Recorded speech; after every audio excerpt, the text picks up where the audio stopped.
friends, objectivists, non-objectivists, lend me your ears. I come to analyze Trump, not to praise him, nor necessarily to blame him. Today, we're talking about the very fascinating Trump phenomenon, not just focusing on him, but on the extreme emotions surrounding people who support him or who criticize him, which, as we've seen, particularly in more recent days, is reaching a pitch of almost religious fervor. The situation is in North America, we have these two large segments of the population who are completely incapable of agreeing on anything, completely incapable of having a rational conversation about the subject of Trump. And to some measure, Trump himself is responsible for this. And I think it could be a deliberate strategic tactic on his part. But if you look back over the past 10 years, the whole period of his campaign, his presidency, the aftermath, he's been a deliberately controversial and polarizing figure in his pronouncements, his statements, his behavior, whether it's on social media, attacking his critics and opponents, or rabble-rousing at rallies. But of course, there's also another Trump. We've seen him in situations where he can be quite a bit more measured and focused. For example, we agreed that in the last debate, he was fairly restrained. I've seen him in various interviews and discussions like the All In podcast, where he was actually answering questions directly and fairly respectfully. So at times you always want to cry out in frustration, will the real Donald Trump please stand up? You don't really know exactly what this man is thinking or going to do. And so it's very possible for people who are strongly against him or strongly for him to construct their own image of Trump as Messiah or Trump as Antichrist, either by selectively focusing on those moods where he seems to be very aggressive, very unhinged, to the exclusion of all else, or focusing on those moments where he seems to be more reasonable, more calm, and focusing on that to the exclusion of all else. So James Valliant has kindly agreed to discuss this topic with me. And James, let's begin by talking about why is it that the pro-Trump and anti-Trump people are so incapable of having a conversation? You'd think these people were talking about a completely different reality. How much of this is the fault of Trump and his behavior, and how much of it is something in the world outlook of these two respective camps, the pro and the anti-Trump camp? Oh, I think it largely reduces to their philosophical outlook. You know, as objectivists, we have a very unique perspective on this. When ideas are the focus, and when you connect your ideas to your policies, you actually have something of substance to debate. And having that substantive debate is, if you believe in reason, if you believe in the power of reason, right? This whole notion of debate and persuasion and campaigning rests on the idea that human beings are capable of reason, individuals are rational beings, and that ideas are what matters and should shape our policy, our moral values, our understanding of history and economics. That requires some intellectualism, you see. And whether it's the postmodernist left or the religious right, they, of course, have long since thrown in the towel on intellectualism or attempting to give a real solid ideological foundation. These postmodernist leftists, it is their religion. Politics is their religion. And for many decades, the left has substituted personal demonization for substantive political debates. I remember as a young person hearing the attacks on Ronald Reagan. Now, I opposed Ronald Reagan like Ayn Rand did, but he was the devil incarnate. They couldn't put the dots together to explain it quite in an ideological way, but he was the devil incarnate. And if that was the case then, 40 years on, it's only gotten much, much worse. Now, one of the sad things about Trump is that he very much adopted this policy of personal demonization in substitute for an ideological debate, much less a policy debate. Look at how he gives tag names to his opponents, whether Republican or Democrat. Lion, like Pocahontas for Elizabeth Pocahontas. You know, he'll give these personal attack names without, and see, from the outset, it was clear he was a pragmatist. The Republicans have lost all connection to their devotion to the free market, it seems to me, with Trump. It was a nominal one, I grant you. They were still Me Tooing their way into a mixed economy on purpose. But Trump has sort of made that the ideological focus. He's a pragmatist. You want tariffs? You want more Social Security and Medicare? I'm your man. I'm going to keep out immigrants to keep wages up. All kinds of fallacious economic arguments that the left typically deployed about immigration and tariffs, he adopted. But what we're seeing now is the evolution of Trump from just being a pragmatic individual, maybe an exception to the historical norms, into a real movement. And this convention that we're going through has really solidified that. The pick of J.D. Vance, a 39-year-old who totally believes in Trump's whole approach, is turning Trumpism into a movement that is taking over and has taken over the Republican Party, displacing the more ideologically old-fashioned advocates of, the Constitution and the free market. Yeah, there are two things that you just mentioned that are very important that I'm going to try to pick up on each one of them, pragmatism and postmodernism. But let's begin with pragmatism. So for those among our viewers who might be a little less familiar, pragmatism, unfortunately, is America's distinctive contribution to the history of ideas. The way I would describe it, it's the principled rejection of principle. It's a philosophy that was pioneered in the late 19th century by William James, John Dewey in the early 20th century. The idea being that there isn't an external reality that consciousness has to conform to. There are two elements to pragmatism. There's relativism and subjectivism. Relativism is, what worked in the past doesn't necessarily work today. Okay, in the 19th century, free markets, free trade were fine, but we live in more complex times. We can't adhere to old abstractions, old myths. We just have to try what works and see what happens.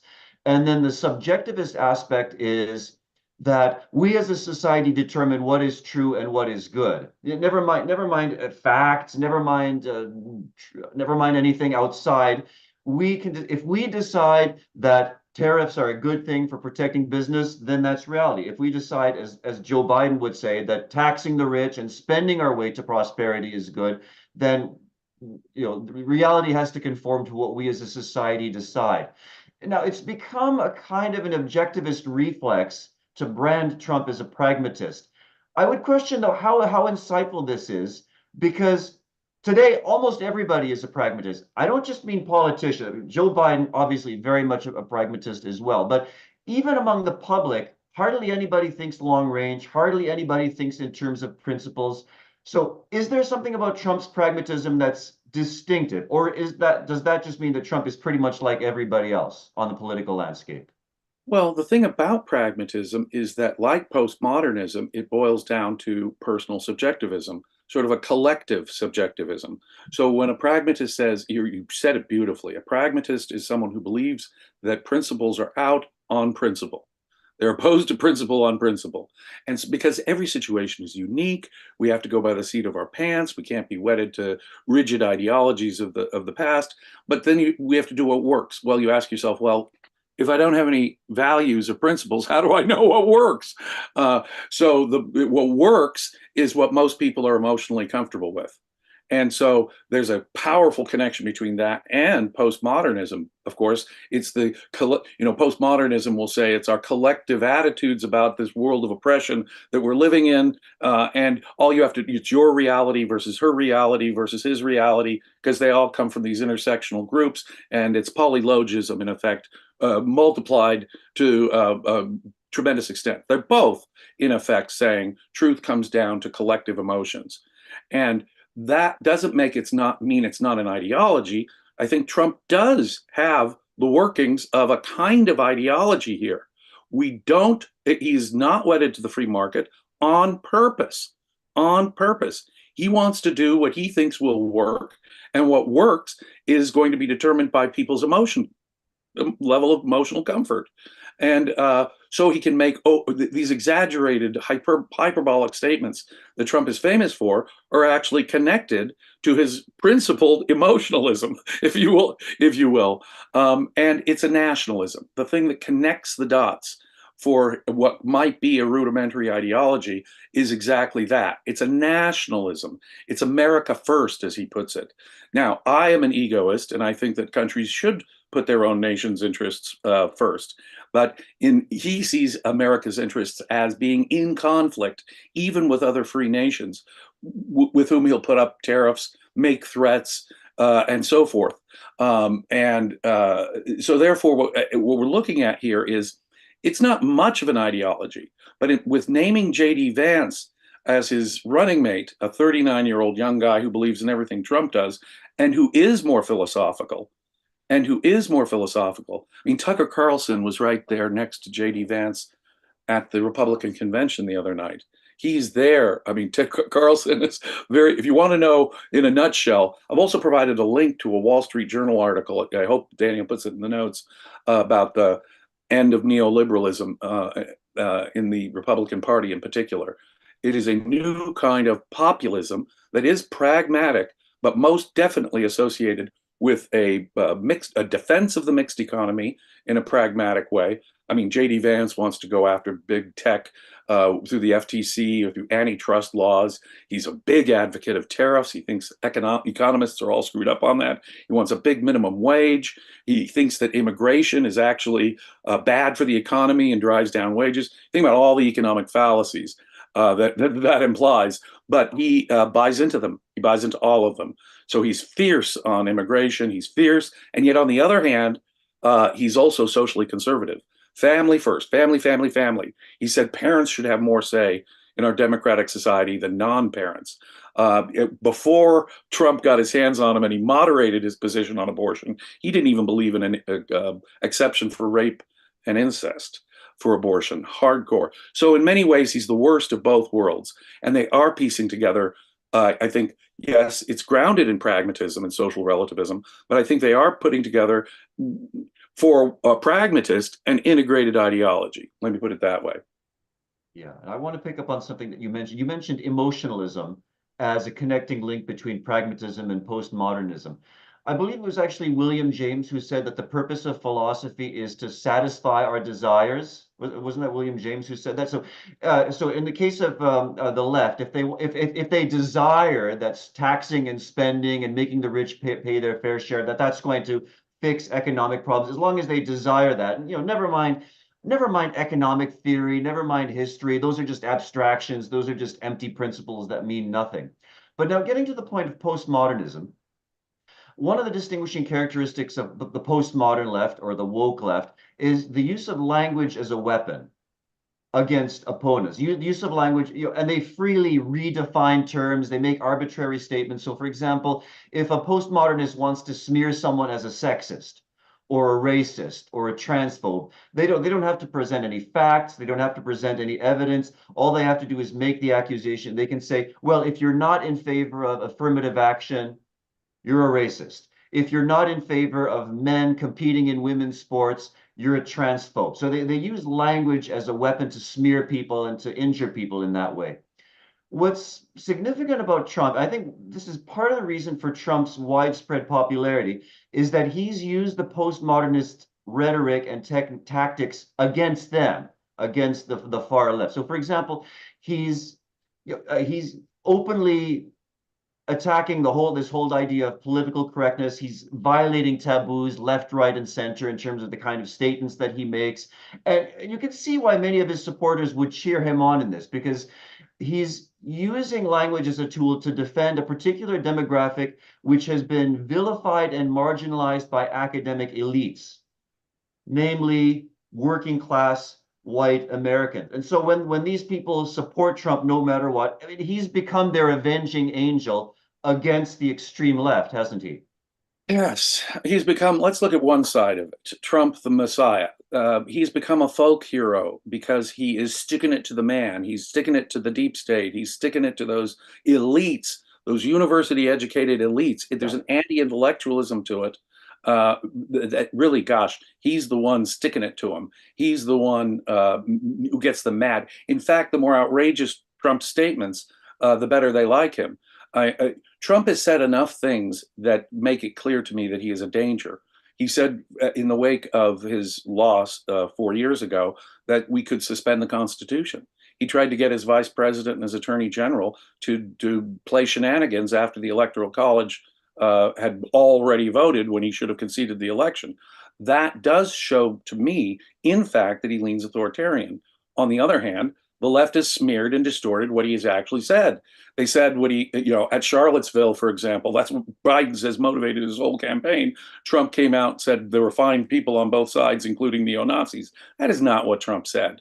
Trump did not say he did not really say he'd be dictator from day one. And yet that's what when he said bloodbath, he meant a bloodbath in the auto industry.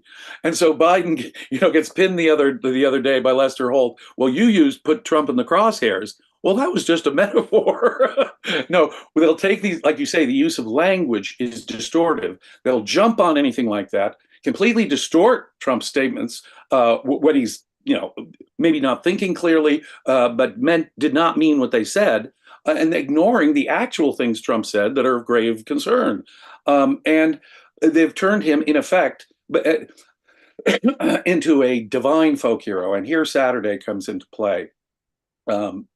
At the convention last night, they really put the pieces together. First, they tried to destroy his reputation. Then they tried to bankrupt him. Then they tried to put him in jail. Then they tried to kill him on Saturday. It's all you see of they, and he's the persecuted Messiah. But it missed by a centimeter. And therefore, God is not finished with Trump.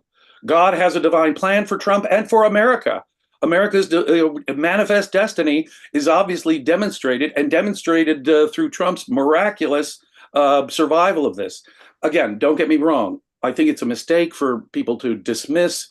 People are ridiculing Trump, the notion that Trump showed any grit or determination. No, he showed some courage. He showed some grit. He showed some determination. I think Trump believes in himself and his vision, and he raises his fist to reassure the crowd. I think that shows something about his character. Not enough to turn him into a hero for me, but I think it shows positive character, and we would be wrong to ignore that. On the other hand, it does not convert him into a divinely appointed Messiah, and it's manifest destiny embodied now in the person of Trump. So yeah, Trump is turned into a Messiah by his side. He's vilified by the other side, but it's mostly a mystical or emotional. And I mean this even on the left, of course, because postmodernism and that kind of neo-Marxism is itself a kind of neo-mysticism. There's no truth. It's all a matter of narrative. So they can use language in that way. They can create whatever meta-narratives they need. And who are you to dispute one intersectional group's meta-narrative from another? So yeah, our exaggerations of Trump are perfectly justified. I mean, we see people disgustingly. Now, of course, force is always wrong, ladies and gentlemen. The initiation of force here all is wrong. And if you can't denounce what happened on Saturday, you do have issues, it seems to me.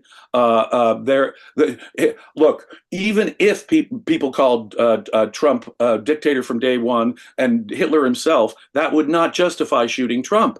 Now, if you believed it, if they really believed it, you could understand someone shooting it. So you got liberals, leftists, use the word liberal loosely, got leftists out there saying, I wouldn't be sad if Trump died. They're even mocking, there's one guy on Destiny on social media, mocking the man who got killed. The man who got killed, shielding his family that he took to a political rally. It's despicable and disgusting, this defense of force, this justification of violence. It was a despicable act. As I have said before, it won't get me to vote for Trump. But on the other hand, it was a despicable act that everyone should be able to denounce. Yeah, and I'm sorry to say there was an incident just a couple of days ago from a professor from the unit right here from the University of British Columbia. I think it was a professor in the Faculty of Medicine. She tweeted on Saturday morning that, oh, what a shame that the shooter missed and what a glorious day this could have been. Apparently, UBC is looking into this and they've released a statement that they don't condone political violence of any kind. But let's talk a little bit about this extreme, immoderate reaction of people against Trump, the extreme hatred for Trump from many people on the political left, which is just so extreme. And I wonder, so I have an idea that I want to run by you. I think Trump is in many ways a faithful mirror of the current intellectual state of America. And I think a lot of people who hate him so strongly, it's because he's reflecting back at them something that they don't like in themselves. If I were to put it, paraphrasing Oscar Wilde, the left's hatred for Donald Trump is the rage of Caliban seeing his own reflection in a mirror. Caliban, of It's course, a being the wonderful monster from analogy Shakespeare's from Tempest. the Yeah, Tempest. the Yeah. Tempest. Yeah, so the left's hatred of Donald Trump is the rage of Caliban seeing his own reflection in a mirror. So he's using the postmodernist leftist tactics against them. He's using the pragmatist tactics against them. Is there some sense in which people's hatred for Trump is a kind of a projection of self-loathing? Oh man, Trump picked up their tools. Trump is appealing to the working class. Trump is taking the working class from the Democrats. He's attacking corporations and big business and big tech. He's the one who wants tariffs. He wants to do, there was a labor union leader speak for the first time I ever saw it at a Republican convention 2 days ago, giving the classic labor economics that apparently people like J.D. Vance and Josh Hawley are jumping on board with. Which shows you that, yeah, Trump is making inroads into the working class. His numbers, if you believe the polls, with young people, Hispanics, African American males, are really causing the left to have a panic attack, an anxiety attack, because they thought their demographic, that was their demographic, and Trump is taking it from them and using language to appeal to them in very much the same way that they used language. For example, personal demonization. Trump is perfectly happy to use the same kind of personal demonization that the left was very comfortable in using as a substitute for ideology. And yeah, so he's using their methods. J.D. Vance himself, his vice presidential big classic case in point here. Working class, hillbilly elegy, self-made guy, and he's speaking for the working class when he's speaking for tariffs and against immigration, don't you know? And that used to be the labor union line. And the Republicans have seized that line, and the left is sort of in a panic about it. It is not very intellectual in itself. As I say, it rejects economics and history, much less moral philosophy, pretty thoroughly. But on the other hand, it's their territory. And that's a lot of what I think animates their personal hatred of Donald Trump. Donald Trump is invading their territory, their tactics, their demographic. Like I said, when Trump first got elected in 2016, I couldn't have carried Michigan and Pennsylvania. Trump did, but I'm not sure that's good for the Republican Party in the long run to be short term in their. See, we have to have a principled response. We can't have one of these emotionalist, demonizing, pragmatic, seat of your pants responses. We all know the truth kind of responses, which is what we get from. Nowadays, that's the ideology on both sides, really, isn't it? Well, and that actually brings me to the final point that I want to discuss. And it's another respect in which I think the two sides, the anti-Trump side and the pro-Trump side, are very much almost indistinguishable from one another in terms of their general worldview.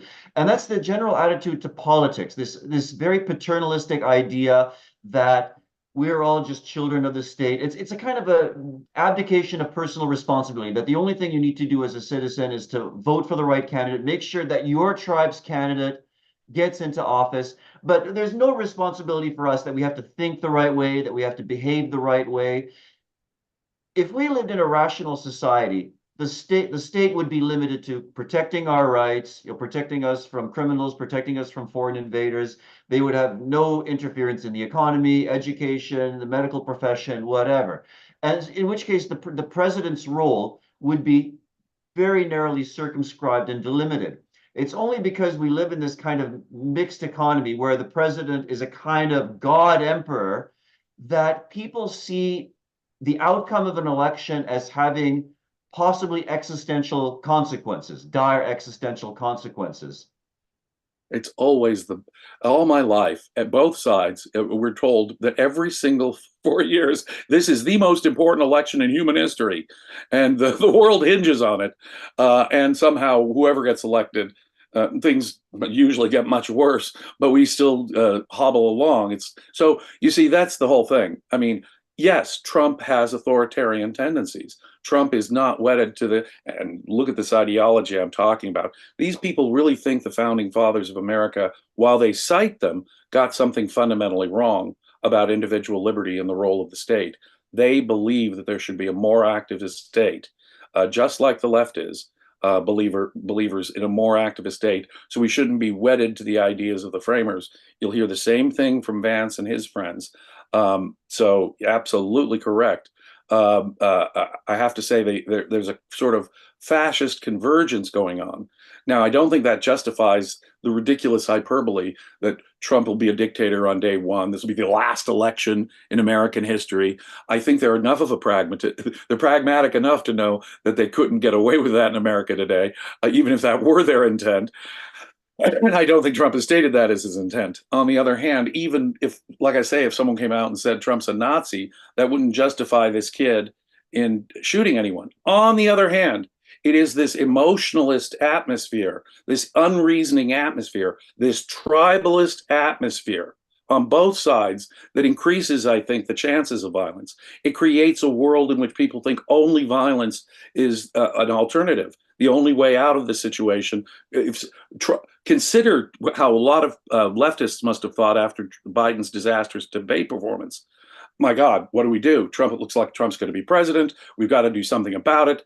And so there were people, whatever this kid's motive was in shooting Trump, and we don't know, he may have been a lone nut for all we know. The atmosphere certainly does not help, though.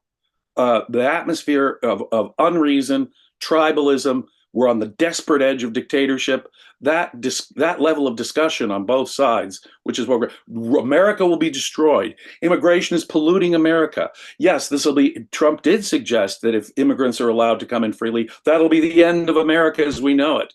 Well, now both sides, both Trump with his ridiculous overstatements and the left with their ridiculous overstatements, are anti-intellectual, creating an environment of tribalistic emotionalism. No, it doesn't justify any particular. It doesn't. I can't put the blame or praise on these advocates.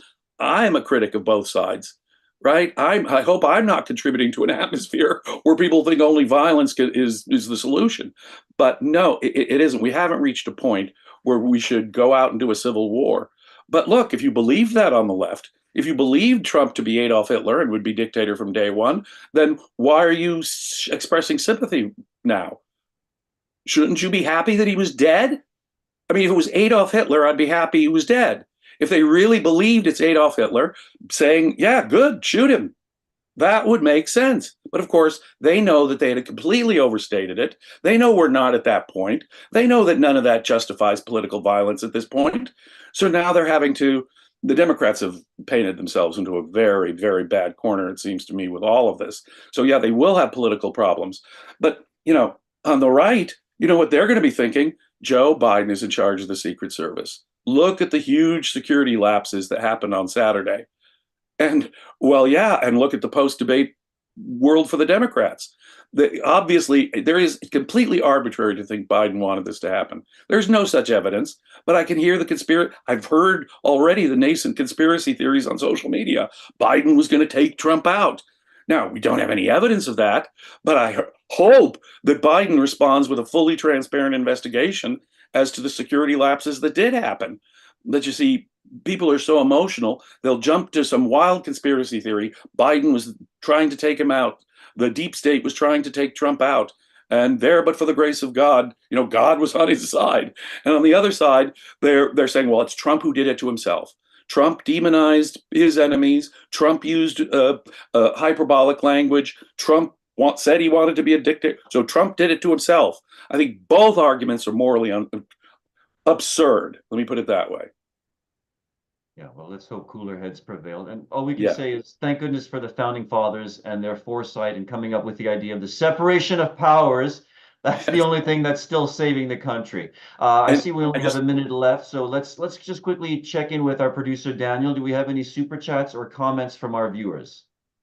We have a super chat from Bonnie. Thank you so much. And in about a minute, we have the reality show. The title is, Are the Jews Now Murdering the Disabled? So it should be an interesting one. So make sure, the link is in the chat. Make sure to join. It's going to be live right after this. Wow, one provocative topic after another. And I just wanted to say, you were mentioning the separation of powers, and we were talking about the Constitution. Tomorrow, we have 24 hours, ladies and gentlemen, or just maybe a little more, 26 hours for members to get for free the first in my series of lectures on the history of the United States Constitution.